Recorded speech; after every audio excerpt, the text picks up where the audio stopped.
Assalamualaikum warahmatullahi wabarakatuh.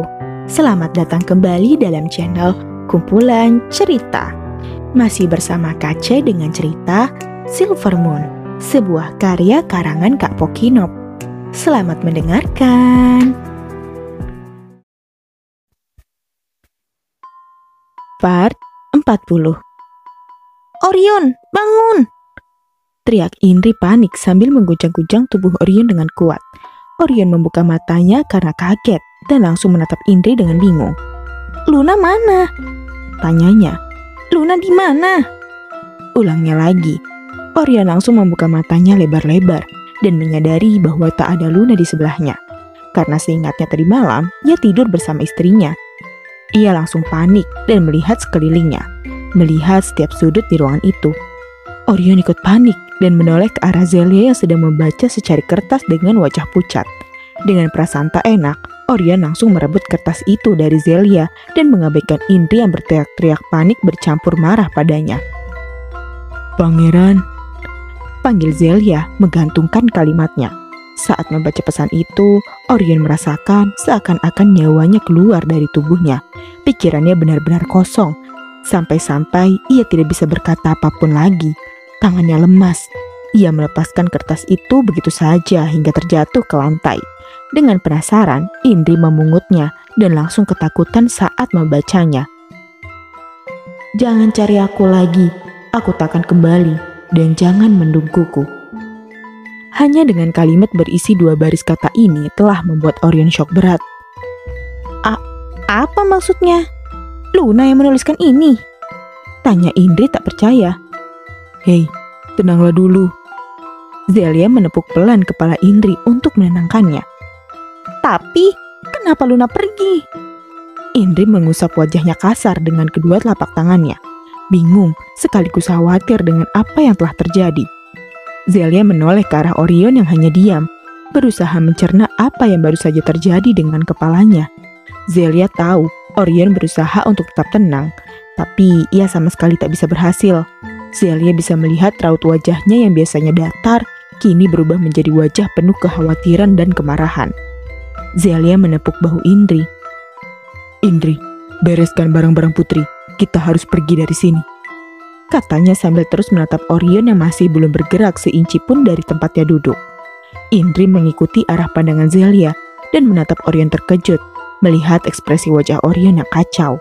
Ia sama sekali tak menyangka kalau Orion yang biasanya sangat tenang dan selalu menyembunyikan ekspresinya, kini terlihat khawatir sekaligus marah. Ia bisa melihat rahang Orion mengeras dan kedua tangannya mengapal erat menahan emosinya. "Baiklah," jawab Indri pasrah, lalu membereskan baju serta barang-barang Luna. "Pangeran," panggil Zelia kesekian kalinya, tapi Orion tak juga menggubris. "Pangeran," katanya lebih keras. "Oh, iya," jawabnya sedikit terkejut. "Aku tak tahu harus berbicara apa, tapi aku pikir Putri memiliki alasannya sendiri. Putri tak akan mengkhianati pangeran."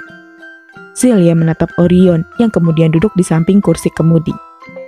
Orion hanya diam tak menunjukkan reaksi apapun, sementara Indri yang duduk sendirian di bagian kursi penumpang sibuk memikirkan kemungkinan di mana Luna berada. "Luna berkata aneh kemarin," kata Indri berbicara tiba-tiba membuat 2 orang laki-laki itu melihat ke arah melalui kaca spion mobil. "Berkata aneh bagaimana?" Orion menatap Indri tajam, menunggu jawabannya. "Saat kalian sibuk berbicara berdua kemarin, sementara aku merapikan bajunya di lemari, ia bertanya, apakah aku menyukai bunga. Aku juga tak mengerti kenapa tiba-tiba dia menanyakan hal itu." Indri kembali mengingat-ingat apa yang mereka bicarakan kemarin. "Lalu, apa jawabanmu?"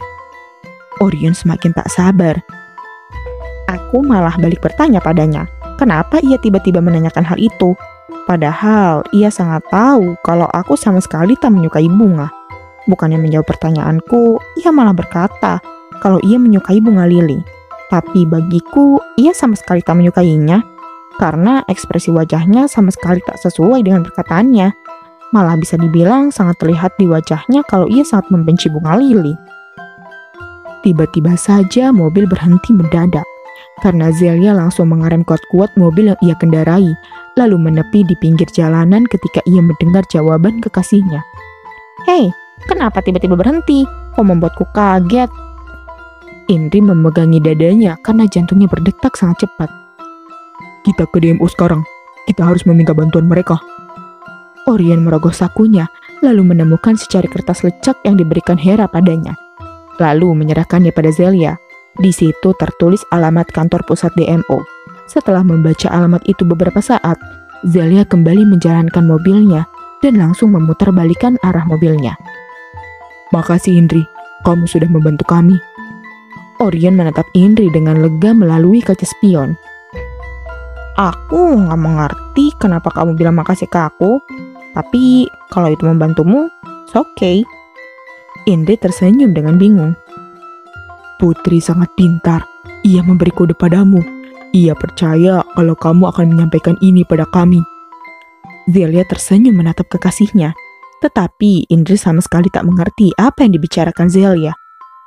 "Lily, wanita itu. Dia mungkin telah menculik Luna." Orion menjelaskan. "Diculik katamu?" Indri langsung protes. "Kau lihat sendiri kan, itu memang tulisan tangan Luna. Menurutku ia bukan diculik, tapi diancam." "Masa kamu gak bisa melihatnya dengan jelas sih? Kalau diculik, mana mungkin ia bisa meninggalkan surat seperti itu?" "Oh, benar juga." Orion lalu membenarkan. Ia bahkan tak kepikiran sampai seperti itu. Kalau sudah menyangkut soal Luna, ia mendadak jadi kalut dan bodoh. "Tapi, ia mengancam Luna dengan apa?" "Kalau itu, aku juga tidak tahu. Yang jelas sekarang, kita harus meminta bantuan kalau ingin menyelamatkan Luna. Ia pasti sangat licik karena bisa mengancam Luna. Dan jelaskan padaku tentang Lily." Pinta Indri melotot ke arah Orion. Ia sangat kesal dengan laki-laki satu ini. Ia tahu kalau Orion mencoba merahasiakan segala sesuatu darinya. "Jadi, dia perempuan itu?" Seorang laki-laki bertanya dengan santainya pada Lily saat Lily kembali membawa Luna. Luna menatapnya penuh rasa penasaran. Laki-laki itu kira-kira berusia akhir 30-an dengan bekas luka pipi kanannya. Wajahnya datar, ekspresinya hampir mirip dengan Orion. "Benar, jagalah si manis ini baik-baik. Jangan biarkan ia terluka. Kau tak perlu terlalu ketat menjaganya, karena ia tak mungkin kabur."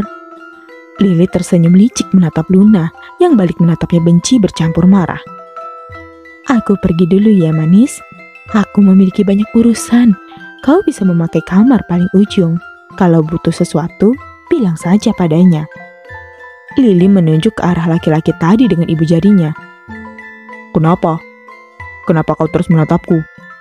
tanya laki-laki itu pada Luna setelah Lily pergi. "Enggak, ekspresi wajahmu mengingatkanku pada seseorang," jawab Luna jujur, lalu berjalan ke arah kamar yang tadi ditunjukkan Lily. "Oh iya, aku harus memanggilmu apa? Siapa namamu?" tanya Luna berbalik saat baru beberapa langkah.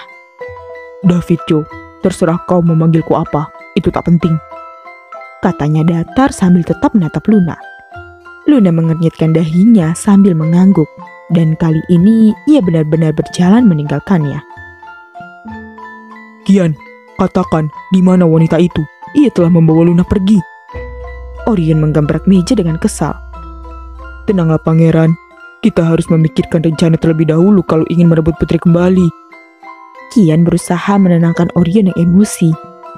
"Kita juga harus mencari tahu markas pusat mereka terlebih dahulu. Karena sampai saat ini, kami juga belum mengetahui di mana markas pusat mereka. Kami hanya berhasil menemukan markas-markas cabang mereka saja." "Benar pangeran, kita tak bisa menyerang mereka tanpa rencana yang matang." Zelia ikut membenarkan. "Perlu kalian ketahui, kami bahkan perlu waktu 3 bulan untuk menemukan markas cabang mereka.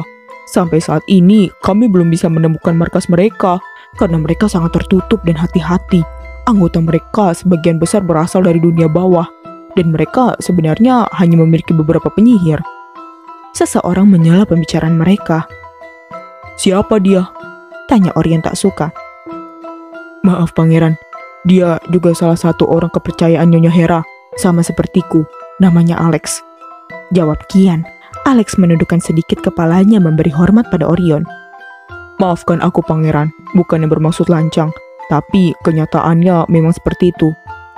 Bagaimana bisa aku menunggu selama itu, sementara aku bahkan tak tahu apa yang mereka lakukan terhadap istriku? Emosi Orion tersulut dengan mudahnya ketika mendengarkan pendapat Alex. Benar, kita tak bisa menunggu selama itu, kata Zelia menyetujui. Kalian tak bisa tenang sedikit saja. Jangan cuma emosi, berpikirlah, gunakan otak kalian. Indri menunjuk kepalanya sendiri. Kita harus memikirkan jalan lain. Setelah Indri membentak Orion dan Zelia, tak ada satupun dari mereka yang berani berbicara. Alex berdeham, membuat semua orang melirik ke arahnya. Aku tahu orang yang bisa membantu kita, tapi aku tak tahu cara menghubungi mereka. Hanya Nyonya Hera lah satu-satunya yang pernah bertemu dengan mereka sekitar 20 tahun yang lalu. Siapa? Kian bertanya bingung, tak mengerti dan tak tahu siapa yang dimaksud rekannya tersebut. Kau ingat tidak, ketika kita pertama kali masuk kemari, dan Nyonya menceritakan hal ini. Dulu ia pernah membantu sekelompok orang.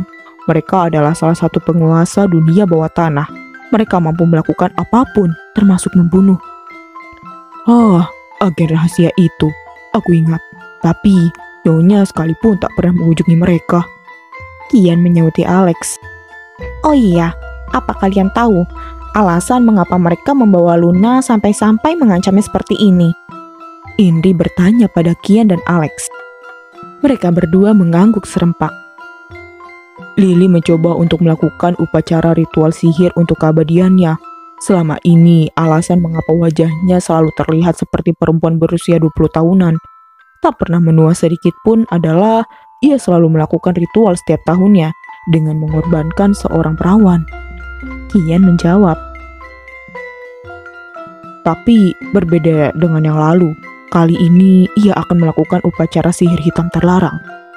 Kami tahu bahwa ia akan menggunakan sihir terlarang untuk menjadikannya makhluk abadi dengan darah dari orang terpilih dan juga mengorbankan seorang perempuan. Aku pikir sihir ini mungkin benar-benar bisa berhasil.